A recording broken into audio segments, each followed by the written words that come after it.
Alright, hello everyone, and this is not a good day for New York City today. We have some major breaking news. It is official. The city council has basically told Mayor Eric Adams, up yours, regarding his two vetoes. And what are these vetoes that they have voted to override today, you may be wondering. The vetoes are about um, police stops now. The cops are going to have more paperwork to do and they're going to get backlogged. And apparently now solitary confinement is now banned in New York City. So basically now, this is one of the worst days in New York City history. I mean, you look at the day that New York City went bankrupt in the 1970s. You look at 9/11. You look at Superstorm Sandy. I think this is going to be one of those top 5 worst days in our city's history. Because this is going to hands down be up there. Like, that's how bad today is. So, um, let's read this article from Channel 1. And yes, Channel 1 was actually the first to notify me about this. I actually got the notification from the Spectrum News app on my phone, and this is how I got the information. So here we go. I'm going to read the article right now. So I'm going to zoom it in and center this so that way you guys can see it, because it may be too tiny if you're watching this right now on a smartphone or a tablet, and you may be complaining, Andy, we can't see the article. Can you make it a little bit bigger? And now you guys can see it. It's a little bit better now. Okay. So today, the City Council has voted to override New York City Mayor Eric Adams' vetoes on 2 law enforcement bills on the How Many Stops Act and a measure to ban solitary confinement in New York City jails. Council members overrode Eric Adams' vetoes 42-9 Tuesday afternoon with 0 abstentions. The overrides came after the mayor had made rounds on local news programs continuing his campaign against both bills, which he believes will compromise public safety. And yes, I will mention that at 8 o'clock this morning, the mayor was on 1010 when talking about this. So, basically, again, it was called the How Many Stops Act, right? So, the mayor this morning said, I'm hoping that this bill is overridden that before we can execute it. Let's correct the parts of it are going to be burdensome on catching people who are dangerous in our city. Last month, both pieces of legislation were passed by the City Council with a veto-proof majority. 35 members of the City Council voted in favor of the How Many Stops Act, and 39 voted in favor of banning solitary confinement in New York City jails. Adams has consistently said that solitary confinement does not exist on the infamous Rikers Island. The How Many Stops Act, if enacted, would compel police officers to document all investigative encounters with civilians, including level 1 and level 2 encounters such as simple questions. Under current laws, officers are now only required to log reports for level 3 encounters, which involve police stops made with reasonable suspicion.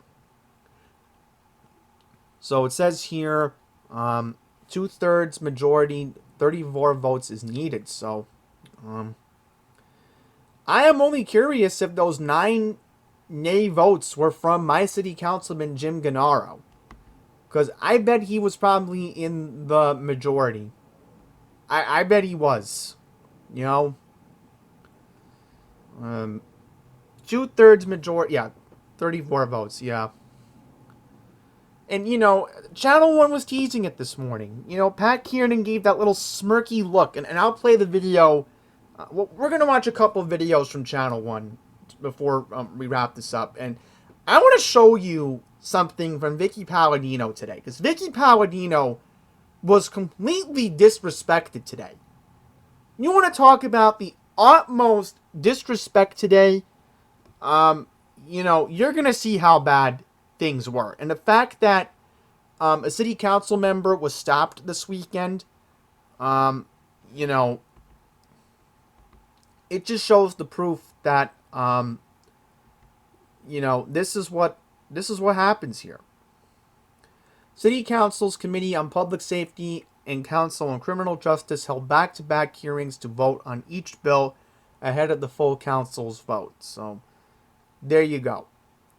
So there was a ride along with the mayor in Harlem and the Bronx to get a first-hand look on how frequent these type of encounters are. So, yeah, I mean, Vicky Palladino has done a ride along with the 103rd Precinct.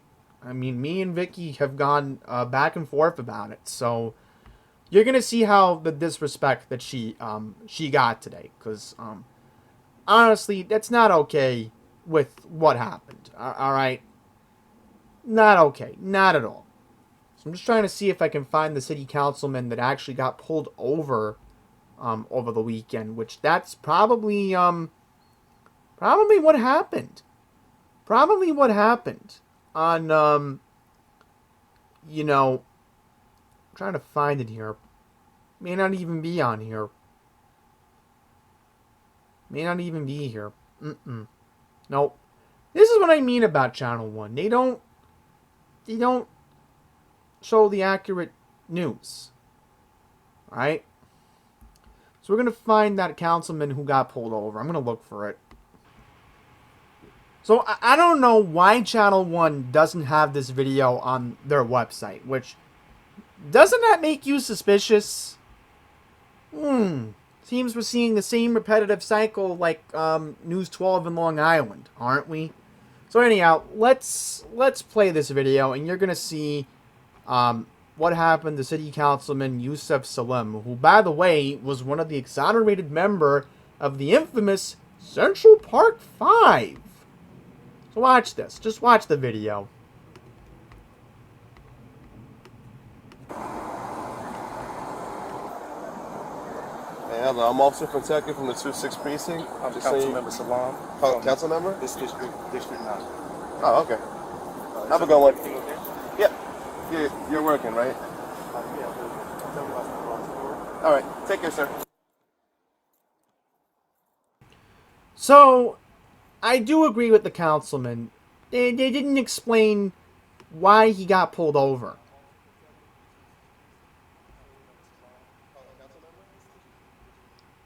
Like, they didn't even mention what happened until he got the citation. So, yes, here it is. So, Salam got pulled over because he had dark tint, which violates New York State law. So, I mean, the police are going to be backlogged with so much paperwork. It's just unbelievable. It's just unbelievable. And not to mention, this guy, here's the embarrassing thing. This guy had Georgia license plates. Like, if you're a member of the New York City Council, aren't you supposed to have a government plate if you're in the city council? I think the city's supposed to issue you a special license plate, if I'm correct, if you're in the city council. So something's not right here. I'm a little bit suspicious. So anyhow, we're going to watch the mayor on Channel 1 this morning, which, again, the mayor, I mean, I'm going to say this right now about Eric Adams. I mean, you could say what you want about him. You could say, oh, I'm upset with the budget. And yeah, I'm upset with him about the budget. Believe me, all right? The migrant issue, we could be mad about him. But, you know, Eric Adams is focal for police officers. I'll give him credit on that. But, you know, if we had Curtis Lewa, you know, things would be a lot different right now. You know, Sliwa would be infuriated. But now he wants to compromise? Like, what compromise? What compromise can we even talk about, Mayor? What? What are you talking about? So let's watch Mayor Swagman. And with that key city council vote coming up this afternoon, I'm joined by Mayor Adams. Along with the mayor this morning is Yaneli Enriquez, whose 16-year-old daughter was killed back in April of 2022. She was caught in the middle of a gunfight near a high school in the Bronx. Thank you both for being with me this morning. Thank you. Thank you. Mr. Mayor, I want to start with you and what has become a very public battle, the presence of Ms. Enriquez next to you. Part of that, Why do you think this legislation is so important that you're going right up until the wire on this city council veto? I think it stands next to me, to the left of me. When you look at Yanneli's story, it says a lot. Those police officers worked around the clock to find her daughter's killer. They spoke to hundreds of people. Time is of the essence. And I want to be extremely clear. I support the concept of this bill. Level 2s and level 3 stops and level 4 stops, and even the transparency in the car stop that you saw with Councilman Salam. That shows the system works. It's the level 1s, and I'm hoping that if this bill is overruled by the City Council, that before we execute it, let's correct the parts of it that is going to be burdensome to catching people who are dangerous in our city. So basically, he wants to compromise. Like, Tenzin Wins has been talking about it all afternoon. Like, how are you going to compromise? You know, if we had Curtis Lewa, you know Curtis would...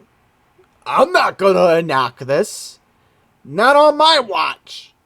You know, I can already imagine Curtis Lewa putting his angry face on. Because, you know, being with Curtis 3 years ago and seeing how angry he can get, and he was angry last fall when he was at Creedmoor, and you know, seeing how mad he said, "Oh, we're gonna block the Lincoln Tunnel with the migrants coming on the buses." Like, you know, I'm gonna keep saying it time and time again, folks. You know, I just would prefer Curtis. I would just prefer Curtis. Because I understand the mayor is doing what he can. But, you know, it just shows that he is showing some weakness here. He is showing some weakness. He's definitely showing that he's a weak person. I'm sorry about these notifications. I don't know what's going on here. Okay, so, what we need to do now is go to In the Paper. I want to show you how snobby Pat sounded this morning, because it was so bad. Like, basically Pat Kiernan was supporting this. Like, yippee, more news for me to report. Whoopee. Whoopee, I'm Pat Kiernan. I'm happy about this news, because I can talk about it on the air. It gives me great pleasure that I'm going to cause... I'm gonna sound like a progressive here, and I'm gonna be all snobby, and I'm gonna sound wonderful to my core audience that watches me, the yuppies in Park Slope, Brooklyn. Yeah, that's who I'm calling out. Yeah, that's your main viewer base, Pat Kiernan. That's your main viewer base. You love those people. Time to look at some of what's in Yeah, the watch Tuesday this, morning guys. papers. It has Watch come this. down today for the battle between the mayor and the city council. Daily News says that we have reached the cop-stop clash. The main story from writers Chris Sommerfeld and Michael Gartland says Speaker Adrianne Adams might actually have secured more votes for the police record-keeping law that the mayor vetoed. If that's the case, the council can easily override the mayor this afternoon. The article makes it clear that this might not be over yet, that the mayor and NYPD could simply refuse to implement the policies.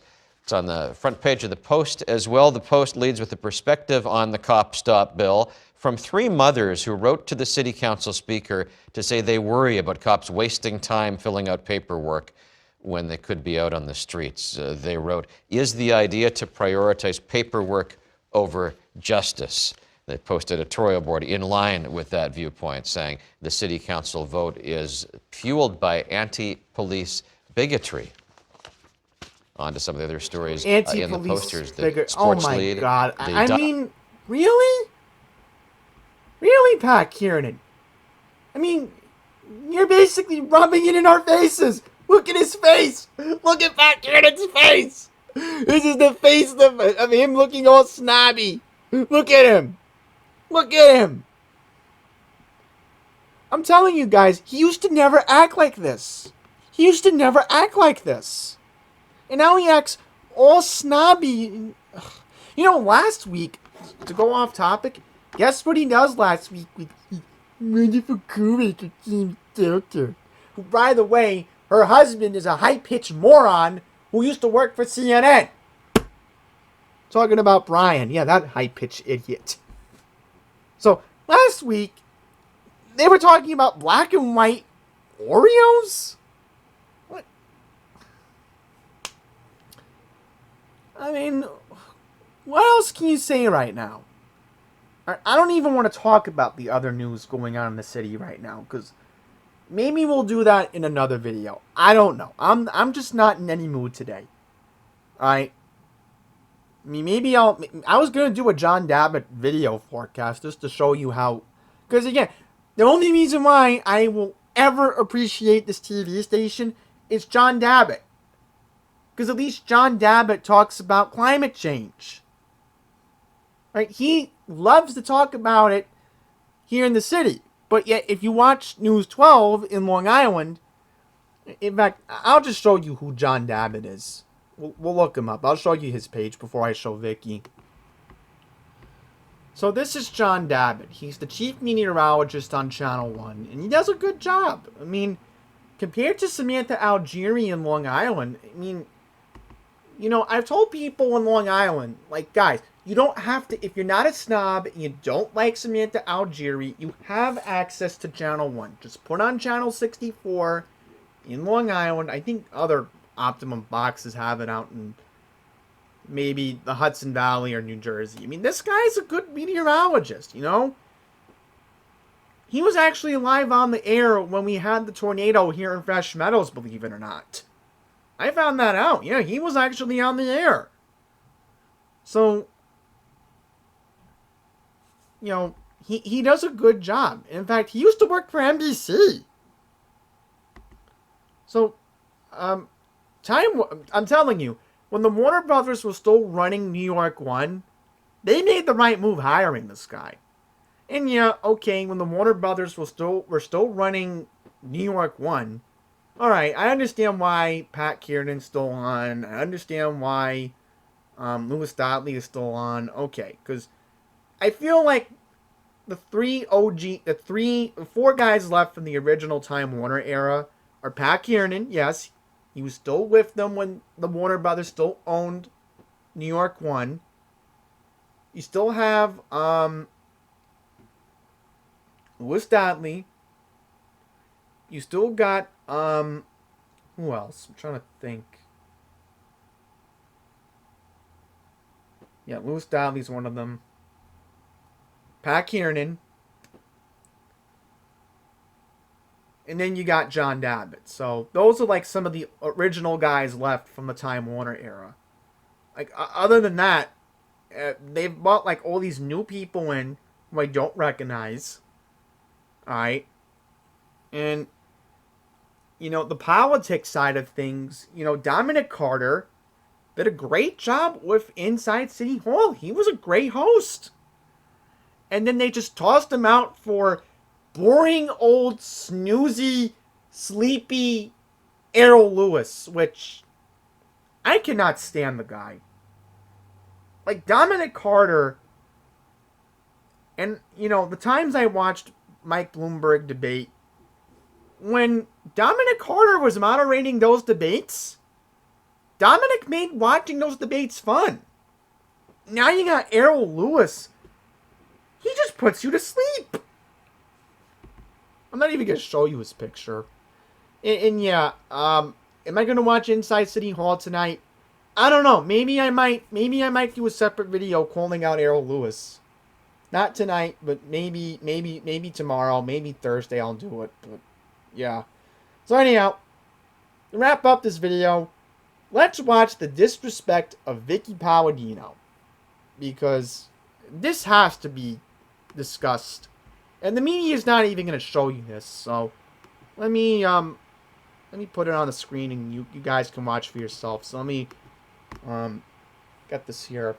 And by the way, it got so bad where Vicky Palladino even referenced a line from Goodfellas. Yeah, one of my favorite movies, by the way. This has been a bone of contention in this city now for way too long.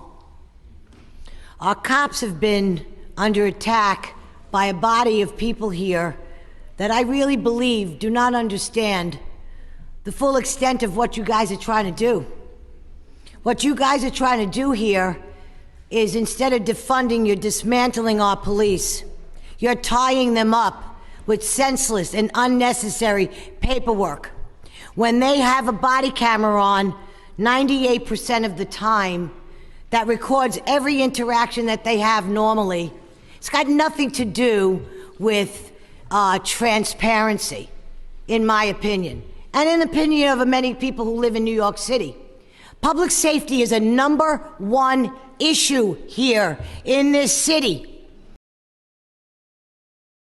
And she's right about that. I am in complete agreement. I do believe that public safety is a priority. And then the other issue that you look at outside of Manhattan are property taxes. You know, I hear it all the time from Vicky herself. When people reach out to her, they'll complain that, oh, my taxes keep going up, my taxes keep going up, my taxes keep going up. Listen, I'm in the same boat as everybody else in District 19, her district. Here in District 24, my neighbors complain about the same thing. Why are our taxes keep going up? You know, I've been here since 2003. Alright? And, you know, every year it just keeps getting worse. You know? But public safety is #1 only because when you look at Queens, as an especially in the northeastern section, burglary and robbery are the #1 ranked crime per capita when you look at Bayside and Fresh Meadows. And yeah, I mean, those are the #1 issues that public safety is #1. And then property taxes probably have to be #2. I'm just talking about the issues in Vicky's district. Alright? And then obviously the third issue has to be the missing trips that go on the QM20 bus. But that's besides the point. So let's watch watch how closely Vicky got disrespected towards the end. You're going to see how bad this got. And yet our police are underfunded, understaffed, and overworked. And yet we want to tie them up some more. No, absolutely not. The veto stays. And yet you people seem to think, the people in this body seem to think, don't. Don't. Did you hear what I said? I said don't. And I'm going to tell you right now, no, I have my time, I'm going to take my time. That's enough. That is enough. You know, everybody seems to think here that what everybody else has to say is very important, but what we have to say here doesn't seem to matter. When it does, and if you truly represented your communities as you say you do, your communities need policing. Your communities need help. More than anybody, they are crying out for help. And you, as their elected officials, are denying them that help by standing on this self-righteous podium that you've put yourselves on. That is enough. You find it funny? Do you find me funny? I find you hysterical. Okay? Yes, I find you hysterical. You find me funny? You're out of order. You said you find me funny? You are out of order. Because you can't take the truth. Both parties are out of order. parties, Thank you. Councilmember Aviles. Wow.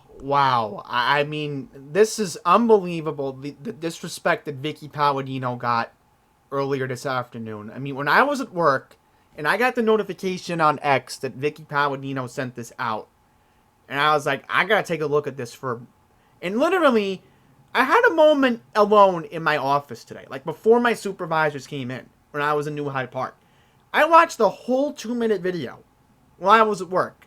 This whole 2-minute video. And when I saw this today, it got me outraged. Outraged that Vicky Palladino got disrespected like this. And by the way, you see the woman with the black hair on the left side? I've met this woman. Her name's Joanne Iola, the chairwoman of Queens GOP. So not only did Vicky get disrespected, but our own chairwoman of the Queens Republicans got disrespected. So don't tell me that we're overreacting about this. And I'll make one more valid point here. You know how close I am with the Nassau Republicans. Right? I hear it all the time from Pete King and Joe Cairo. They say it to me, and not only me, but everybody else in the county. Maybe even told Blakeman this, the county executive. Do you know that a Nassau County police officer gets a higher salary than an NYPD cop does? And I found out from one of my Norfolk security guards, who used to be a former NYPD lieutenant in my building, he told me that he's getting paid more than he got when he retired from Norfolk Health. And they give him a better pension. They give him a better health plan, even though I disagree with 1199. I disagree with the SEIU union on a lot of political issues. But he gets more money. A Norfolk security guard makes more money than an NYPD officer will. And this radical city council, time and time again, will keep saying we need to defund the police. And it's been the same narrative since the George Floyd protests 4 years ago. We're in the same narrative. We're in the same narrative. It's disgusting. So now today, you're going to see, I'm telling you guys, for my Long Island viewers, I'm telling you now, when the Nassau County Police has its entrance exam, if I know people that when they find out the NYPD is going to pay them less, they're going to go to Nassau County. They're going to end up, believe it or not, I'll say this, Romaine in Suffolk, this is a true story, Romaine in Suffolk, you know what he's planning to do in his first budget? I found this out from Leslie Kennedy, the legislator out there. Romaine is planning an increase in the police budget funding for Suffolk in the 25 fiscal year budget when he's going to present it at some point. So, yeah. We're going to lose more great recruits to the NYPD. We're going to have less cops than Long Island is going to have more cops, which is amazing. It truly, really is amazing. And if you don't end up with the police in Long Island, Norfolk Health is hiring. They need a lot of security guards, and they're going to give you a better salary. It's a joke. It's just a joke. And seeing this happen today, it just shows the proof that the blatancy of the city council. I know the mayor meant good, and I get all that, but we have a city council that's in it for themselves. All right? That's the bottom line. Now we're going to watch a couple highlights from the vote. We're going to hear now from, believe it or not, the said chairwoman of the Queens GOP. So here is Councilwoman Joanne Irola. Thank you, Councilmember Farrell.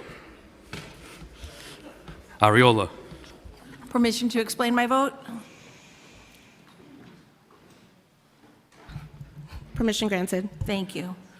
Overriding the mayor's veto and allowing intros 586A and 549A to pass will make this city and our correctional facilities less safe. I've spoken with numerous current and retired members of law enforcement about this subject, and the response was virtually all of them have been the same. Intro 586 will needlessly tie down our already overstretched police department, and Intro 549 will remove one of the last remaining tools that our corrections officers have to enforce rules within their facilities. Both of these things equate to less safety. Less safety for the average New Yorker on the street, less safety for our corrections officers and staff, and less safety from other inmates who can now be attacked at will with no repercussions or too low of a repercussion available to deter their assailants. I'm proudly voting no on this override, and I implore my colleagues in the City Council to do the same. The public safety of our entire city is at risk, and right now, this is an opportunity to prevent unnecessary injury or loss of life, losses which could be easily avoided if we vote down this override and allow our law enforcement to do their jobs as effectively as they possibly can. Thank you for the time. I vote no.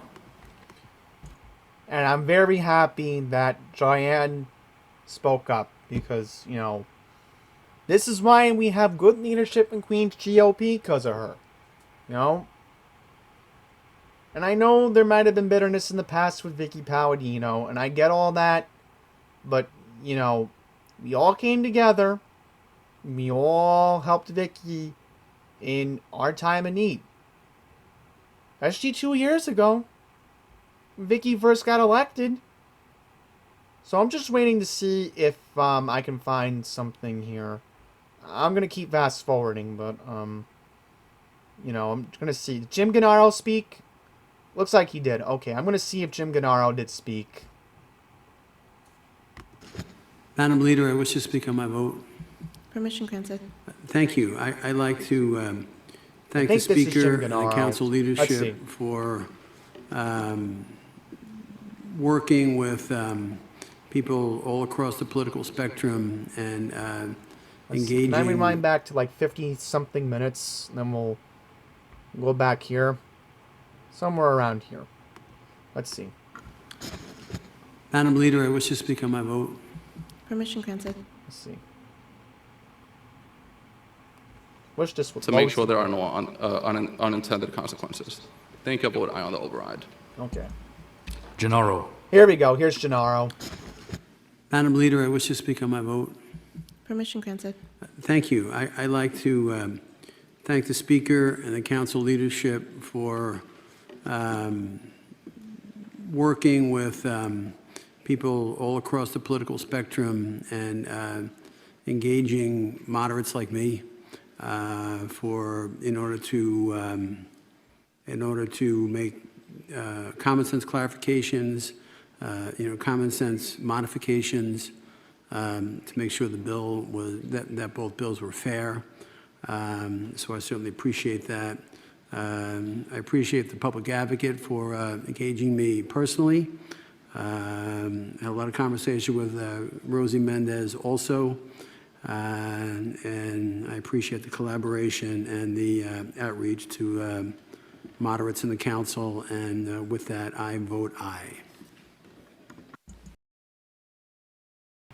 That is some nerve.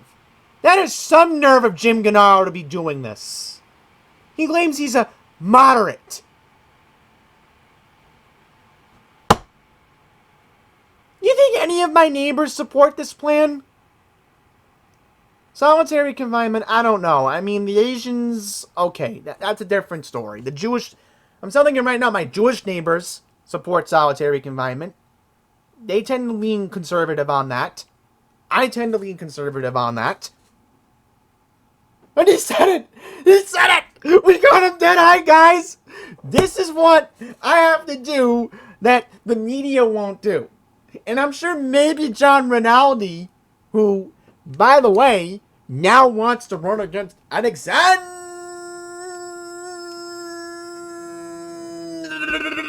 Ocasio-Cortez, who announced his candidacy yesterday, by the way. I'm sure he's going to be interested when he sees this. And when I show him this, oh, he's going to have a field day. He's going to have a field day with this. Ah, we got him, guys. We got Jim Gennaro on tape, candid camera, red eye, proving the hypocrisy that people west of 188th Street, my neck of Fresh Meadows, do not have to seem the same eye-to-eye viewpoint. I mean, what a joke, guys. What a joke Jim Gennaro is. And the fact that this guy is going to be eligible for one more term next year, wow. Just wow. Unbelievable, guys.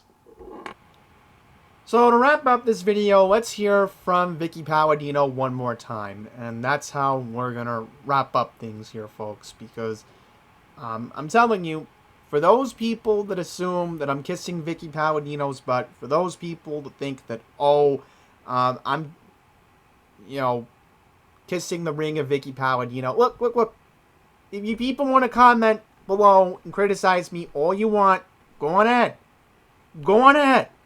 I really want to hear it. Because you got to remember one thing. I was with Vicky Palladino when she ran against John Liu in 2018. I don't want to hear it. Or maybe I do want to hear it. I don't know. I may have some crazy people who will say, you're just doing it because you want to have loyalty to show to Vicky Palladino. Maybe I am.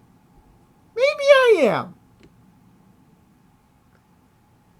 I'm telling you, this is why Vicky Palladino was elected, folks.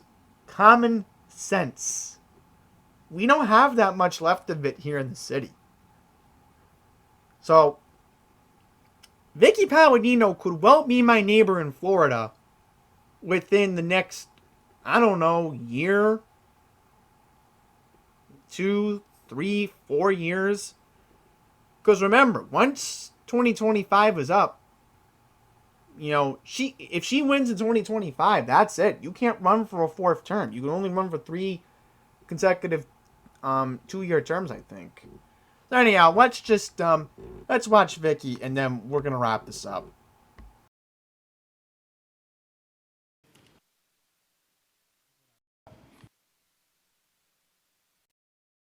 I vote aye on all. Thank you. Palladino. Permission to explain my vote. Permission granted. This is a very sad, sad day. It's a sad day because it's no longer about the issue of 586 and 549. What it's become is a racial issue. It's really terrible. We were talking here about division. It's constant division. Division is not what's going to bring us together. I sit here as a 69-year-old white woman. My mother worked in a factory making buttonholes. She watched her son at 15 years old get arrested for stealing a car. He was then sentenced upstate New York at 16. We were told he went away to college. My brother was then arrested again because he was a drug addict. And he was in Rikers Island for 3 years. He got out in 1974. He served in solitary confinement. I don't wear anything on my sleeve because I have dignity and I have respect for my mother and what we come from. Please don't make this a racial issue. It's not. I'm sorry you feel that. I hear you in the background, and that's okay. But I just want you to know, Sorry, raising Councilmember children. Palladino, as I mentioned in the beginning of this meeting, the public shall remain silent. There will be no interruption. Thank you. Thank you for that. You know, when I raised 2 children, they're grown men today. I gave, not my 46-year-old, but my 36-year-old, the same lecture you've given yours. Be careful when a cop pulls you over. Make sure 2 hands are on the wheel. See, he could be profiled also. He likes tattoos. He likes earrings. He's a little different than his older brother. And I too told him, be very careful when they go over to your trunk. They may drop something in your trunk and you don't know it. So it's not like I'm blind in any way, shape, or form to that fact that there's good and there's bad. I never judge a person by their color. I never judge a person by their religion. Councilmember, please wrap up your Okay. point and cast your vote. And then I just want to say, in saying all of what I just said, the reason behind my vote is because I understand the importance today more than ever. I don't like profiling, But there is a certain amount of things that are happening here today that doesn't involve transparency at all.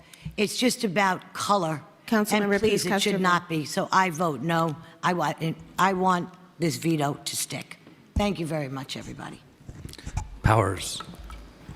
I'm telling you, I mean, that was, that was a real powerful speech by Vicky. And I will mention that I've only met one of Vicky's sons. I have met Vicky's son when he was 46 now, so I'm trying to think. 2, 3, 4, 5. Oh, hang on. 1, 2, 3, 4, 5. Yeah, so I met him when he was 42 at Vicky's house in Whitestone. I've been to Vicky's mansion. All right, and Vicky has a beautiful mansion. I'll say that for the record. It's a nice property. I've even got to go in her backyard. I got to see the view of the Whitestone Bridge, and it's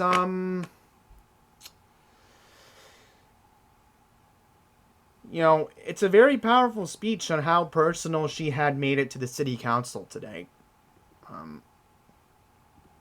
Before that, when Vicky got into politics, before her 2018 city council run, Vicky ran a very successful landscaping business that was very popular in the Whitestone, Queens area.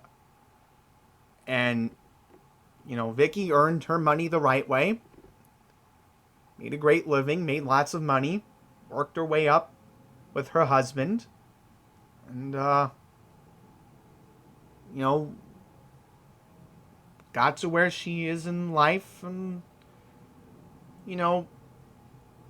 again, you saw what she said. Vicky could literally join me in Florida. Now, keep this in mind. I'm a 28-year-old white male, okay, who's been through the grand old days of New York City when I was born in 1995. All right, I'll say that right now. But the common sense New Yorkers like me and Vicky Palladino and my friend in Bayside, he's probably watching this video, who lives near Union Turnpike, the other side of Bayside.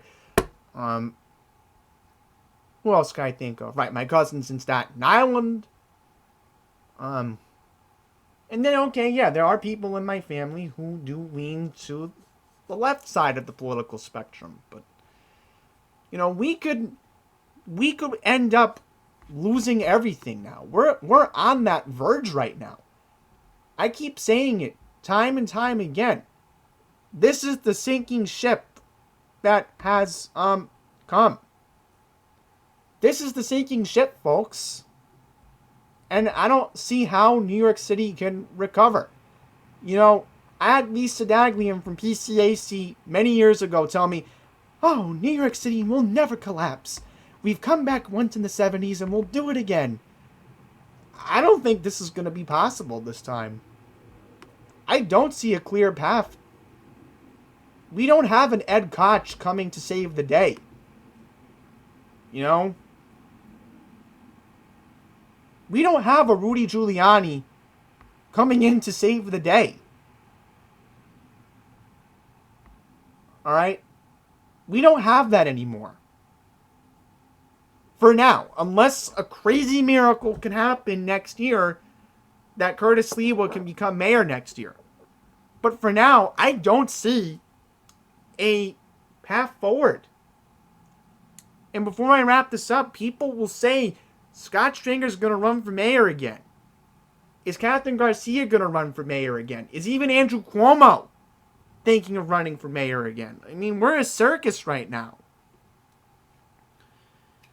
We are a laughingstock of the United States. I don't know. Are we a laughingstock, or is California a laughingstock? We might be up there. But today, the country, today, New York City, we've been proven to be more of a laughingstock. And this is only going to get worse. So, on this, one of our saddest days in New York City history, I conclude this video with saying that things are not looking bright right now for New York City.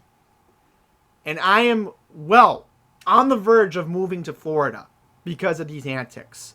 I cannot take this anymore. And neither can my father at this point. And my father has lived through the bankrupt days of New York City back in the 1970s. Even Vicky Palladino has lived through it. My mom has too, and yeah, my other relatives, some of them have. Did they ever imagine that I would be burdened with this at 28 years old? Did they ever imagine this? Anybody in my family imagine this? No! So I'm going to keep saying it again. My days in New York are numbered. And I'm in the fight for my survival right now. It's a cruel city I'm dealing with right now, folks. And I hope I can make it to the day that I am going to be out of New York for good. Because this is it. I think after today, the sinking ship that we are currently on is just going to keep sinking and sinking and sinking. And the chainsaw or the regular saw is coming in. We're doomed. We are doomed after today. And it's only going to get worse. Shame on you, City Council. You guys suck. And enjoy the mess that you have put yourselves in, because you're going to be wishing for something different. And whenever we need to talk to a police officer, we're going to get a response, sorry, I can't help you, I'm doing paperwork. Yeah.